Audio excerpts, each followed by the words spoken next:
noqonaysaa dhakhtarada qalbigeyga oo ma i daaweynaysaa waqti walba. Haddaan xanuun dareemo ma ku soo carari karaa.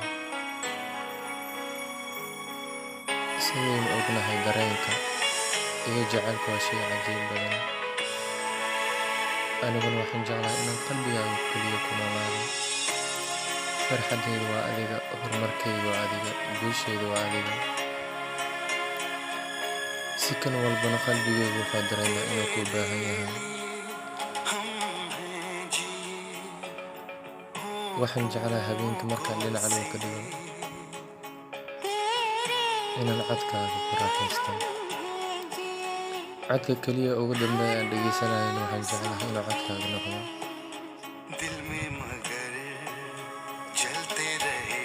Waxaan jeclahay inaan kuu sheego jacaylka baaxad weyn ee qalbigayga kuu degan. Haddana ma awoodi karaayo sabab kelmad walba aan ku dhaho waxaa ka awood badan jacaylka adiga kuu qabo. Haddaan awoodi lahaa xubin walbo jirkeyga ka mid ah, waxaan amri lahaa inay magacaaga quruxda badan ku dhawaaqdo.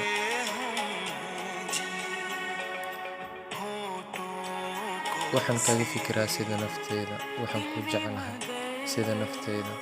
Waxaad tahay qalbigeyga, waxaana tahay guusha keliya ee dunida aan ku leeyahay. Waqti walbo aan ku xasuustana waxaan dareemaa noloshayda inay qabiyo tahay. Hase yeeshee waxaan soo xasuustaa qosolkaagii ee macaanka badnaa ina siinaya naxariis baaxad weyn. Markaas ayuu qalbiga ii qaboobay. Fiicnaan lahayd si wax markaan hurdada ka soo kaco inaan indhahaaga quruxda badan arko, misena dhegteyda ee ku dhibicdo codkaaga macaanta badan. Xasuustaada ima dayso, waqti walbana waan kaa fikiraa. Waxaa tahay qof aan u baahanahay. Sidaynu ognahay, jacaylka waa shaygii keliya qofka bini'aadamka daciifka dhigo, wuxuuna ka degaa qalbiga. Qalbiguna waa shaygii keliya qofka bini'aadamka oo dhaqdhaqaaqa ugu muhiimsan oo ka sameeya.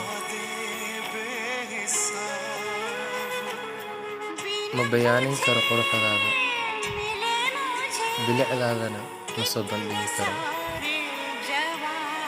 Laakiin waxaan dareensanahay hablaha dunida idin inaad tahay gabadha keliya ugu sareysa, misena qalbigayga degto.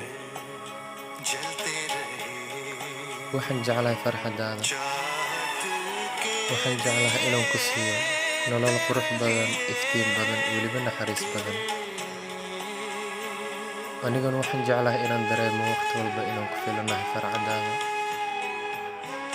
Waqti walba inaan dareemo inaan qofta aniga dunida aan u jeclahay waxqabad aan u muujinayo.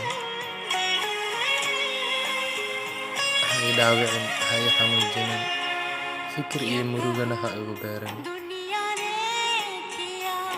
Sababtoo ah waxaad degantaa xubintii ugu qaalisan qofka bini'aadamka, waana qalbiga. Waxaadna ku nooshahay qalbigeyga. Waxaan kaaga dhisa hooy kaasoo qurux badan. Qalbigeyga waxaan ku ilaaliyaa astaamaha farxadaada. Waxaana jeclaa waqti walba inaan muujiyo farxadaada iyo horumarkaaga. Waan ku dareemaa, waan kuu xiisaa, waan kuu baahadaa. Xusuustaadan ima dayso. Waxaan jeclahay inaan kuu xafido sida cod jirkeyga ka mid ah.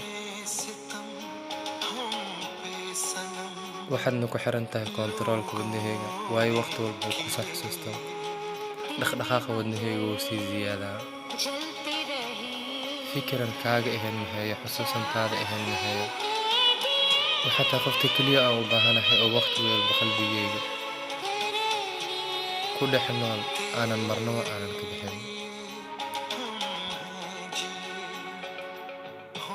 Haddaan dhaawacmo, haddaan xanuun dareemo, ama haddaan murugo i qabsato, qofta keliya aan